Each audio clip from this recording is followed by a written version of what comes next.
Good afternoon, everyone. Very excited to be as part of this amazing event around retail, brands, channels. Been a part of some exciting discussions since morning. My name is Madhur Singhal. I'm a managing partner at Praxis Global Alliance. We're a specialized management consulting firm. We track consumer trends. We work with D2C brands. We work with smaller to mid-sized brands, taking them omni-channel. Online ones going offline, offline ones going to online. So we came out with this report as a part of this event. And I'm going to talk about just a few snippets around, since COVID, we've seen the consumer behavior and retail behavior really change dramatically. And so this is a compendium, and that report is there for everybody's review, but it's meant to be a compendium of how sort of consumer behavior has changed. Just very quickly, of course, to this audience, which already sort of understands what retail and consumers, so we look at retail in India is complicated. We're just about, talking about grocery retail, separate supermarkets, hypermarkets. It's not really fully developed in the country. A lot of specialty retail, organized MBOs, local modern trade. Like we're operating in a pretty complex retail landscape, right? No prizes for getting. Can somebody take off this sticky from the slide? Yeah. So overall, India retail at consumer spending is around $840 billion. If you look at retailers, of course, retailers constitute the biggest chunk. But then you have jewelry retailers, apparel retailers, other sort of, apparel, electronics retailers, health and beauty, etc. And then e-commerce, of course, with sort of $65 billion of overall, GMV on consumer spend values. Now, interestingly, irrespective of the retail format we look at, the organized retail is on a rise, right? You're seeing consumers, even if they're not buying online, they're searching online, they're discovering products and brands online, and grocery, apparel, footwear, jewelry, whichever chart you look at, the overall organized market growth is growing. And the overall, if you look at the revenue growth of some of the top listed players, which basically means older brands, that's been choppy. And that's why, this report is not just about everything being rosy and hunky-dory, but really a lot of underlying turbulence in the space. We look at several retail categories: supermarkets, apparel, QSRs, jewelry and luxury, footwear, consumer electronics. We are seeing slowdown in growth over the last 4 or 5 quarters, right? There has been some dent to consumer confidence, some dent to consumer spending. Now, are we worried about it? Actually, no, because post-COVID, we also saw a substantial uptick. The consumer credit is on a rise, and so this trend was sort of expected, to say the least. Now, the paper that we published really covers 8 trends that are reshaping retail. I'm not going to go through all the trends, but we'll very quickly touch upon them just so that you understand what we've covered in the report that is otherwise available. And it has a lot more details, lot more data, lot more category data, channel data, etc. And of course, we are open to sort of talking about it and discussing this more. Now, 8 trends that are truly reshaping retail. I think one is the whole polarization in consumer demand, right, which is driving a very K-shaped growth. We're seeing mass to grow rapidly. Mass retail, mass products, mass price products. We saw a lot of euphoria around a mass premium because of D2C, but that mass premium has been, I would say, a bit short-lived, or at least starting to slow down growth levels that we are used to. But the luxury and the mass is really where the growth is growing unabated. Mass is where we are seeing a lot more shift from unbranded or unorganized to branded and organized. Luxury is, again, we are seeing a ton of growth. Second is sort of shift in consumer buying patterns. Now, consumers are a lot more involved. Women are a lot more involved. Children are a lot more involved, right? So the involvement levels in purchase decisions, be it home and building materials, be it apparel, be it furnishings, be it consumer services, be it getting a haircut, right? Consumers of all kinds are now a lot more involved. And you'll see that in our report. In the US, 61% of buying decisions are already taken as a family and not as individuals. And it's very funny to see that, because on one hand, we are seeing society to have become a lot more individual centric, and people to be rediscovering their individual self, self-assurance, self-confidence, etc. But the decision making on buying key products is becoming a lot more together, collective. Third is integration of technology. I will not talk about it. The previous panel spoke about this a little bit, but a lot of smart tech, taking over the entire value chain. Focus on sustainability. I'll talk quickly about it. Experience-driven retail, right? Retail spaces. Look, retail has proliferated, but the consumer has not. In fact, consumer expectations to be served by a brand or by a channel are the same. They become more evolved, right? When I go to a store, consumers expect that that I am a loyal customer of your brand. I might have placed 2 orders on e-commerce, right? But they expect to be treated a certain way. Consumers are no longer ready to hear that a shoe size is not available. What they want to hear is, you like this shoe, this is your size, it's going to be at your home by the time you've exited the mall, right? Because they are used to a certain degree of speed, velocity, gratification. We'll talk about that a little bit. Rise in brand licensing and merchandising. We're seeing a lot more role of content and commerce to be sort of almost collaborating and colliding, right? Lot of content licensing, lot of merchandising, lot of responding to real life events, responding to issues that matter, responding to sort of the current trends and the current needs, and that has pretty deep ramification on the supply chains and how we sort of source and how we do the assortments.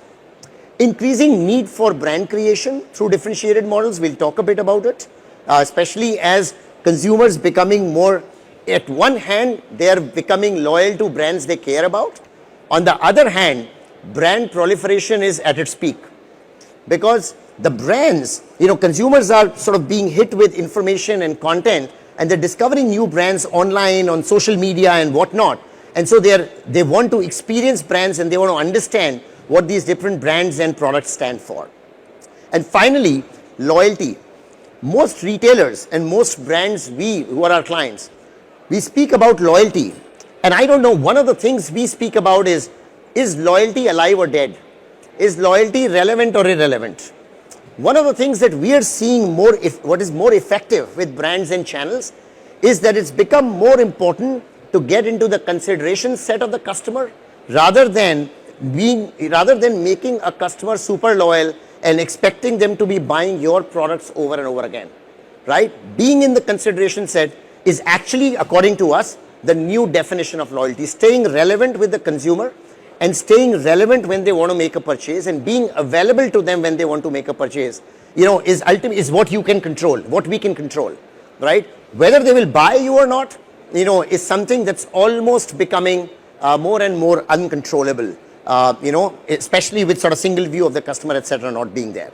So I spoke a little bit, there's some data, if we talk about smartphones, we talk about vehicles, we talk about apparel, we are seeing premium segments to be growing faster. We are seeing mid segments to be growing at a moderate pace, unless it's sort of apparel, which is a more frequent purchase. And then we are seeing the mass also in some cases. Now this data is a little tricky because of rural incomes being up and down, but by and large mass brands are gaining share, especially in organized channels. I spoke about purchase decisions being more collective, more implications of gender roles on channel, number of family members in India, who are now included in decision making. 45% of Indian families make home furnishing decisions together now, right, which was not the case. And if you look at US, right, 43% of something like a flooring in the house, right, which was a very male dominated B2B like purchase, 43% of those decisions are being made by the male and the female together in the family. Now, this is a busy slide. I'm not going to talk about all of that. I think some of that was already mentioned in a few sessions. But smart tech, smart retail, and tech is pervading the entire value chain. Product design, manufacturing, logistics, store ops, e-commerce management or omni-commerce management, should we say, customer experience, after sale. Sustainability, right? We've seen a lot of sustainability initiatives that are becoming very real. So sustainable sourcing, using recycled materials, using materials that are sustainable. Consumers care about sustainability. Consumers are ready to pay 10 to 15% premiums already in India for sustainable products. Eco-friendly packaging. Consumers do not want to waste packaging, right? A lot of that, if you look at the US, 95% of air pillows are now replaced with paper fillers already, right? So this is a trend. Sustainability is not a choice. It's become mandatory now.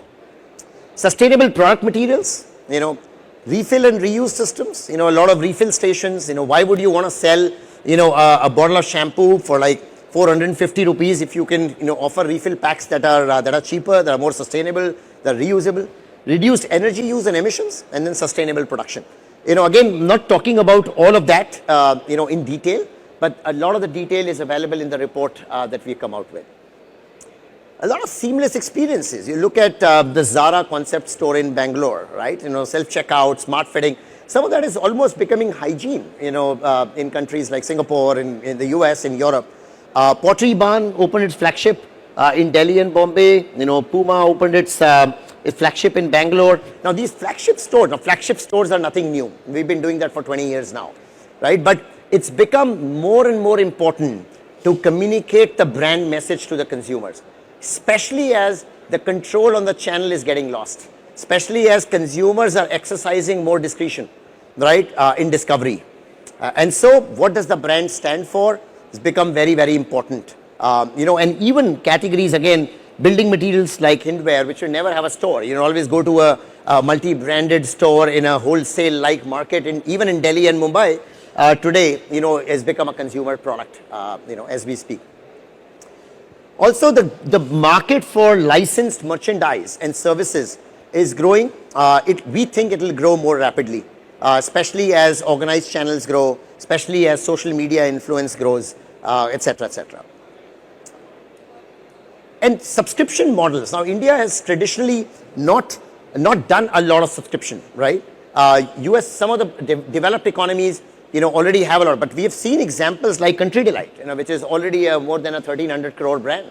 We've seen Live Pure, which is basically offering water as a service, right? Covey is an example from a home appliance perspective, which is already doing this a lot, in the US, right? So subscription models are poised to also enter, especially in repeat buying categories. If you see diaper consumption in India, diaper purchase in India, the amount of diaper purchase that happens on Subscribe and Save on Amazon, or First Cry, is actually growing quite rapidly. We spoke about loyalty, right? Now, a lot of retailers, as the previous panel, we spoke about leveraging AI, AR. We've spoken a lot about personalization and hyper-personalization. Easier said than done, because the consumer is actually now on multiple channels. It is not easy to personalize. We don't even know who's buying, who's using, who's login. Very difficult to personalize, very easy to say we will personalize. And so the personalization means we need to collect more and more data. We need to collect data, using things like try-ons. We want to do product visualizations. We want to, do analysis around what parts of the product, what attributes, what kind of content is the customer consuming. So personalization has moved beyond just the demographics of the customer. Personalization is moved to saying, what's the buying behavior? What kind of content do I put? What kind of offers and schemes do I portray, right? What kind of personalized marketing works? Where are the click-through rates higher versus others? E-commerce personalization, what to show on the front page to a particular customer, right? And there are substantial trade-offs here. This is not easy, right? There are trade-offs, there are costs. You can't manage inventory basis personalization. It's the chicken and egg sort of continues. But, large retailers and large brands need to start biting this bullet sooner than later. Otherwise, there would be some degree of disruption. I will skip this one. Now, so we are overall, like I spoke out very quickly at 15 minutes, so spoke about the 8 trends. The report is already there. It covers these 8 trends. It covers a lot of data around the retail ecosystem in India, around the polarization, around technology. And we are, of course, my contacts are there, and our contacts are there. So we'll be very happy to continue and further this conversation. But thank you so much for providing this opportunity.